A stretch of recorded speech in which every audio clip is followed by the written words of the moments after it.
అండి. హలో అందరికీ. ఇదైతే రొటీన్ ఈవినింగ్ వ్లాగ్ అండి. డైలీ అయితే ఈవినింగ్ ఇలాగే చేసుకుంటాను. ఫస్ట్ అయితే స్నానం చేసిన వెంటనే పూజ సామాన్లు అయితే క్లీన్ చేసేసుకొని, పూజ గది శుభ్రం చేసుకొని, దీపారాధన చేసుకొని, పూజ అయితే చేసేసుకుంటాను. తర్వాత వచ్చేసి ఇంకా కొంచెం సేపు అమ్మ వాళ్ళతో స్పెండ్ చేసి ఆడుకున్న తర్వాత భోజనం చేసిన తర్వాత మా జాకీకి కూడా భోజనం పెట్టేసి ఇంకా సింక్ నిండా సామాన్లు అవుతాయి అన్నమాట. ఆ సామాన్లన్నీ కడుగుకొని మొత్తం అన్నీ కంప్లీట్ చేసి మళ్ళీ అవన్నీ సామాన్ల స్టాండ్లో అనేది అయితే అమర్చేసుకుంటాను.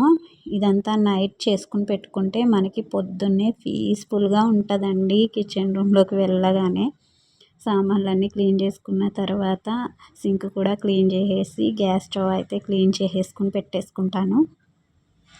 ఇంకా తర్వాత డైనింగ్ టేబుల్ కూడా క్లీన్ చేసి పెట్టేసుకుంటాను.